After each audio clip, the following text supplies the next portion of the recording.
Very important conversation on mental health. Don't turn it off. It's not going to be boring. Stay there.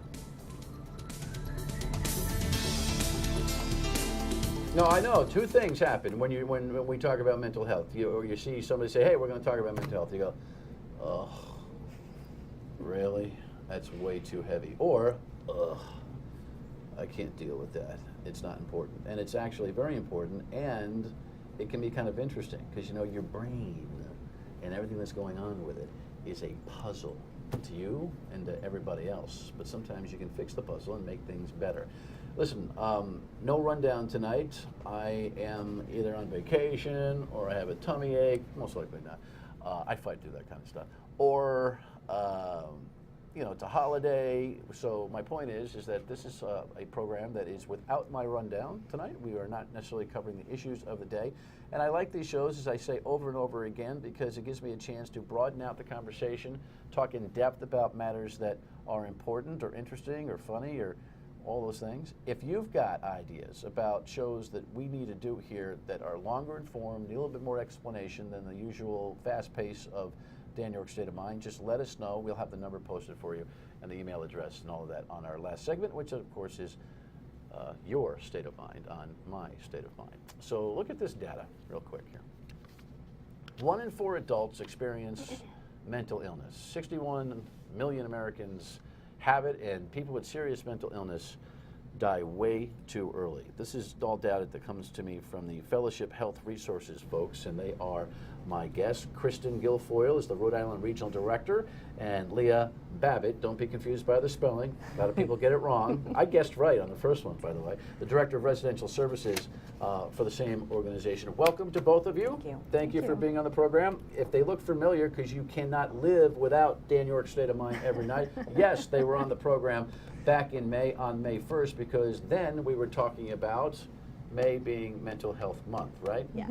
I can't tell you how it went because we're recording this on the same day. Ah, the magic of television. But it was an important month, and it is an important month, right? I think so. Because? Well, I think mental health has a lot of stereotypes. So I think for yourself, like if someone says schizophrenia, what does that look like to you? Ah! Yeah, and that's not what it is. Actually, you know what? When you say schizophrenia, I think dangerous. Yeah, and that's something that I've learned since starting in the field is that people with severe mental health or mental health issues are more likely to be the victim of a violent crime rather than the perpetrator. I think they're looking... Oh, there's a myth debunked right there, right? I think it's less than 10% of crimes committed by people are because of their mental illness. So I think that's a stereotype that... Say that slowly again. So out of crimes that are committed by people, less than 10%, the cause of the crime is because of someone's mental illness. Okay. But the high drama tragedies, Sure. when they include mental illness, Newtown, any of these shootings, massacres, whatever, the mental illness thing comes right up front and center. And we get into this whole big conversation about how do we not know, right? Yeah, absolutely. How do we deal with that? I mean, as a treatment provider, service provider, we continue to what we're doing every day. I mean, those are obviously tragic incidents, and they're not the norm. Thank God they're not the norm. And so from our perspective, we take it as, we're just going to keep plugging away and working with the people we work with who are severely mentally ill and work towards their recovery and constant treatment, because that's really what it's all about. All right, before we get any further in depth, let me just give you a little bit of a briefing on what this organization does, or I'll let you do it. Sure, I can do it. Fellowship Health Resources is in 7 states across the north and eastern seaboard. We treat about 4,000 individuals throughout those states. And here in Rhode Island, we have about 3 or 4 different programs, provide services to about 200 people and more, up and coming as we grow. Essentially, we provide a more intensive group home living situation, residential treatment. We have sort of a Ocean State Outreach, which is a community outreach program, so provide services to people in their own homes or apartments or on, outside of residential treatment. And then we have Outpatient Services, which is sort of the least intensive, and just like, your medical doctor, you go in and see a therapist or a psychiatrist. Can you move from one facility to the next? In other Absolutely. words, as you get better, you can lessen the commitment, Absolutely. the group home thing, and all that kind of stuff. That's the goal. That's the goal. Oftentimes, people first come to us in the residential treatment programs either from jail or the state hospital or perhaps even the community. So our goal is to get them stabilized enough that they can go back into their homes or go back to their apartment, and then they would transfer either to our mobile treatment team or to our outpatient program. Mm-hmm. So Rhode Island's got this special program, yes? Yes. A new Mm-hmm. approach? Mm-hmm. Talk to me about it. It's the Health Home model of care. It's So what? it's the Health Home model of care. Health Home Model of Care. Say Yes, that 3 times. I fast. know, exactly. Okay. You did see the statistic about how people with mental illness die 25 years younger than those who are not diagnosed with That's mental a illness. bad number. It's a horrible number, which is why this model of care was developed. And so essentially the goal of this service is to avoid hospitalizations and emergency room visits while integrating primary care with mental health care. So essentially you're paying attention to not just one piece of the body, but both. So it's a pure integration. So our job as a health home provider is to, if you're one of our patients, individuals receiving services, we would not only have you see our psychiatrist, provide some case management to you, but we would also encourage you and take you to see your primary care and Right. medical appointments and pay attention to your medical needs. So it's really addressing So, the whole body. so is it that the death rate is accelerated? Why? The chicken or the egg? What is it? So there's a lot of correlation rather than causation. People with severe mental health challenges tend to smoke more than average. Their diet is poor. Okay. They're living in substandard housing. They're living in poverty. They're probably not seeing a provider regularly. So all those factors contribute to the shortened So lifespan. chances are, if you've got some long-term or high-level mental illness issues, you're not taking care of yourself very well. Well, that and a combination of maybe the medication side effects. Some medications that they're on may cause obesity and hypertension and liver damage. All of those are they're real factors and affect the people that take those meds. Well, speaking of the meds, we've had a terrible overdose situation that we've been dealing with in 2014 in Rhode Island, and I'd like my experts to weigh in on that when we come back, so please stay with us.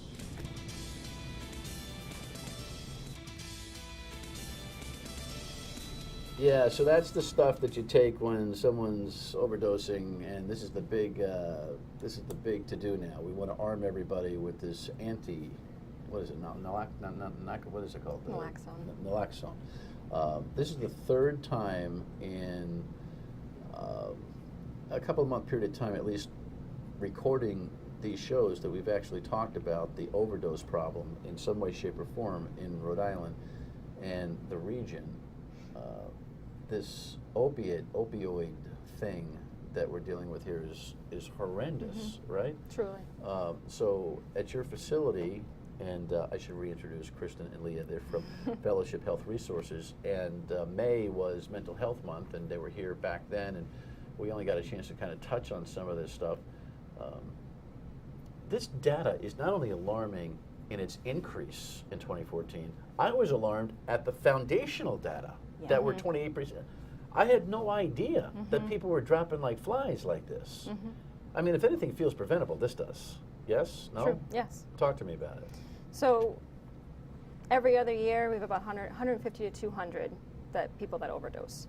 And in this part of this year, and when we're in May, there's 78. So it's an exponential number of people that are overdosing.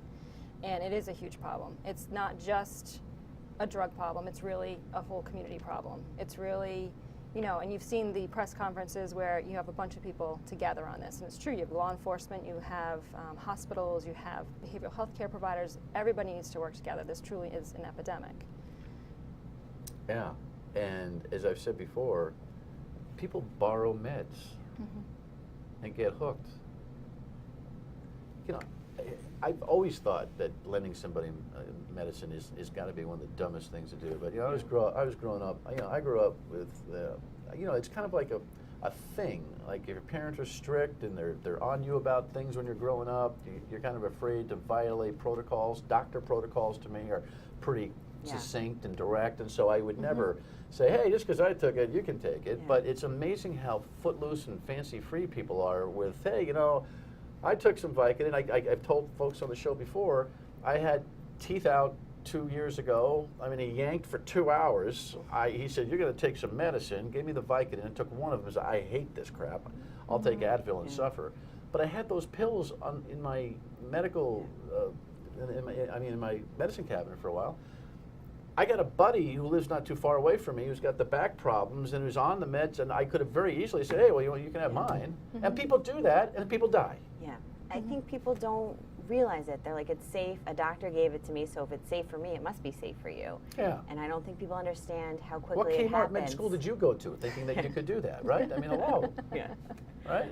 It's funny, but it's not funny. No, it's not, and you can imagine how quickly it happens. So say I need back surgery, so I get Vicodin, and then I get addicted to the Vicodin, and my doctor won't prescribe it anymore, so I buy the Vicodin on the street, but then it's too expensive, and then I go to heroin, and then I overdose. I mean, how quickly it can develop. Well, what I'm fascinated over, not from a like a fun curiosity position, but just the idea that it can go that fast.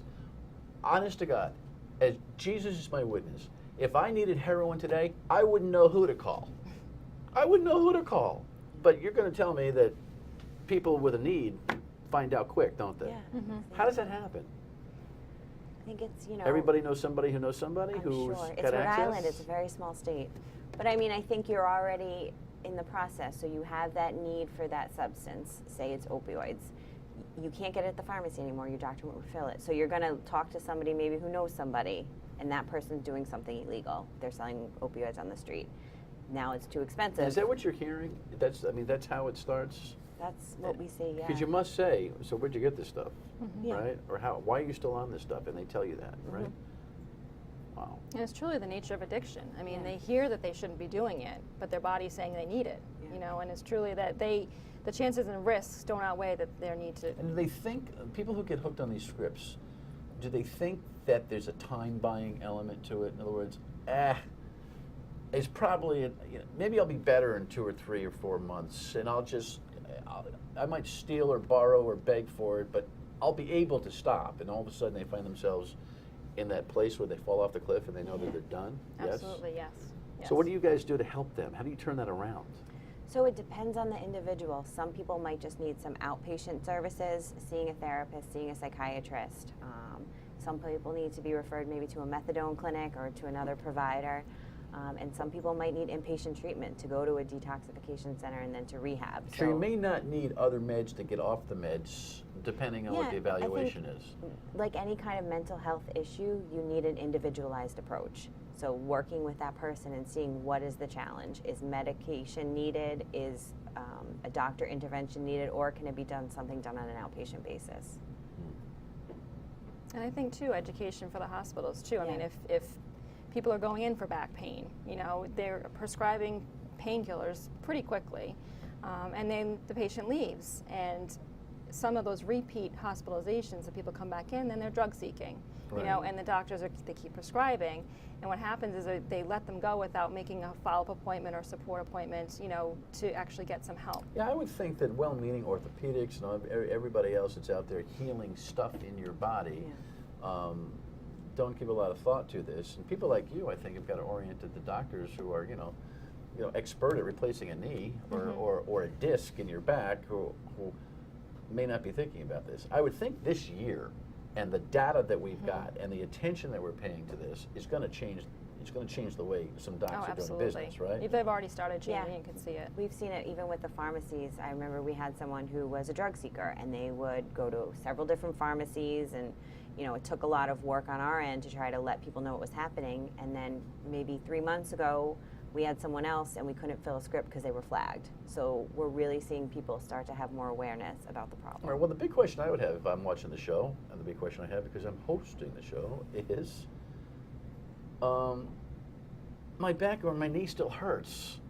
So what the hell are you guys going to be able to do about it?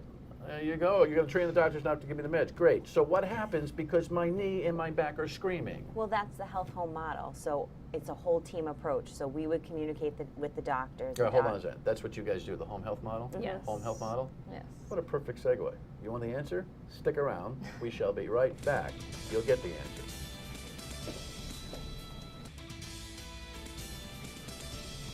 Just a little bit of a look-see at the web for Fellowship Health Resources. By the way, we'll make sure that we put the website up there so that you can, well, there it is. You ask, you receive, fellowshiphr.org, where, look, if you need some help, give them a ring. Now, look, this is one of many companies or nonprofits that do this kind of work, but squeaky wheel gets the grease, you know, and so I'm not suggesting that this is the only organization that's helping in the mental health field, but this is a 7-state operation headquartered in Lincoln. The Rhode Island office is in Cranston, and it's a $35 million operation when it comes to the gross revenue. So you're a substantial organization. We'll talk about some of the funding issues, though, in a second, because I guess it's always a battle to try, you know, it's one thing to mouth priorities, usually the money where your mouth is type of stuff from government and the like, but you were talking about the model. Like, how do you, okay, my back's killing me and the doc's not going to give me any scripts, so nice to you two beautiful, good-looking do-gooders who say, you know what, okay, you can't have that drug anymore. Well, what the hell happens to me now, right? So, did you mess up the model? Was it home health? I did. Health home. Health home. Health home. I would have said home health myself. It comes off the tongue quicker. Who came up with that? Anyway, tell me about the model. So Health Home, it's a team approach. So we have our psychiatrist, we have a nurse, we have case managers, a vocational specialist. That's our internal team. And then we work with the doctor. So say you have back pain. We're going to work with you with the PT, with your OT, with your doctor, and we're going to keep those lines of communication open, and we're going to include you so you don't feel like we're just making calls about you. We want it to be a patient-centered approach. Yeah, the thing is, I think a lot of, and I know, you know, listen, I'm 50-something. I got guys that I hang out with, play golf with, you know, have known for a long time, grew up with, who are impatient with their pain and their injuries, would like a quick solution. Would rather not to go to PT if they could figure, you know, a couple Percocet and or a couple more Percocet or a couple more Vicodin. So it's work to get people into this health home patient model because you must be patient for it, right? I mean, and really, it's about educating your doctors too. So I mean, your doctors can tell. Well, I guess you get cut off. You got to do something because your back's screaming, or your knee's screaming. But I mean, the reason you're getting cut off is really the choice of the doctor. Is he seeing something in you that says he should cut you off? So are you, you know, all of a sudden showing addictive behaviors, or you know, things are falling apart? And then he'll stop. Well, that's interesting because I guess it's on a case-by-case basis. What I'm really confused is, about is, okay, so Kristen, you've got a thing, and I'm going to evaluate that you're good for 14 days to have this medicine. But then I see Leah, and I say, you know what, you got a little bit different personality. You're 7 days. Or it's me. You give, you know, you're a big fat guy. You could probably take the medicine for 30 days. They're making those judgments in terms of how much pain, but you know, how much checking up are they doing to see how you're doing with this stuff? That's where the evaluation gray area problem area is, And I think right? it depends on the doctor. You know, there's addiction specialists, there's pain specialists. So I think part of the Health Home approach is pulling in all our resources to make sure we're using the most. And you network and you connect and you do all that kind of stuff. Mm-hmm. So tell me about this funding stuff. Is it always a battle? Always. Do you need government to be your solution? Most of your revenue comes through what? Medicaid? Medicaid, yes. And it is always a battle, absolutely. I mean, and like we always say, we're nonprofit. We're obviously not in it for the money because it really is level funded and if not, cut all the time. So we've really had to be creative in how we, you know, provide care to the people that we serve. Because if we weren't here, where would they go? You know, so that's something that, you know, the government... It's such an interesting conversation, though. You're not in it for the money. I believe you when you say it with earnest mind, but this is your profession. Yes. So you like your work. I do. Yes. So you need to work. Yeah. Yes. So you need a place to go work. Yes. It needs funding. It does. So it needs to be solvent. So while I think you're mostly pure, you're a business also at the trough looking for tax money. But I think also if you look at it, so if our clients say we're not living in our residential program, they'd be in the street with police involvement, emergency room visits. So the overall cost of not having people in treatment long-term makes it more expensive. Okay. And if I was a legislator making that decision and you stared me down like that and made that argument, I'd say, okay, uncle. Sorry, I got started. No, that was pretty good. But I get it. Yeah. But it's constant. So the funding has not been on par or on pace with the growing understanding of the need that has to be fixed. Correct? Yeah. Absolutely. So what are you going to do to fix that? We go elsewhere. We apply for grants, and we work with what we have. You know, one of the programs the agency has started is Studio 35, which is an arts and recovery program that we fund through the agency and through grants. We don't get any government funding. And we've seen a lot of progress with people doing arts and recovery. What do I have? A minute? If I have a minute, let me let you summarize. Not only your mission, But the issue of mental health and the worry that people have about actually tackling it for themselves or somebody they know, what's the message about the anxiety or the anxiety about the worry, or the oh my God, don't let anybody know that I'm thinking a little crazy or whatever? What's the message? I think that recovery is possible and help is out there, and there's hope for you. So to take that first step might be scary, but there's a world of benefit awaiting if you can take that first step. The truth of the matter is, and I say this tongue-in-cheek, there's a lot of nuts out there. You're only just one of them. What? Yeah. I mean, you got to have a sense of humor. And you're about not this alone. stuff, don't you? Yeah. Right. Oh my gosh, if you can't laugh, you're in trouble. Right. Is that part of the therapy? Absolutely. Is that part of the health home model? That's not officially Or is part it of part it. of the home health model? You've been a pleasure. Keep up the good work. Thank Thanks you. much. The website, again, real quick, is, do we have that handy? Sure we do. Fellowship, we like to flash it like Christmas lights. Fellowshiphr.org. Listen, if you need some help, you know somebody needs some help, look them up. Your state of mind, your healthy state of mind, when we come back. Stay with us. Again, always looking for ideas for programs that require a little bit more conversation. I think this last conversation we had on mental health and resources that you can find to help you or somebody you know with it are good. Here's the way you get in touch with us. Your state of mind is reachable. By the way, anytime we've got a daily show and you want to spat off about an issue, you just leave a voicemail. We'll play it for you, or play it for everybody. stateofmind@myiritv.com is the email. Of course, you can Facebook post and tweet at Dan Yorke Show, YORKE. If you get the E, you won't connect, and the social media thing goes. Thanks very much. We'll see you on the radio weekdays on WPRO, noon to 3, and of course 7:30 and 11:30 on MyRI TV. Thanks for watching. Good night.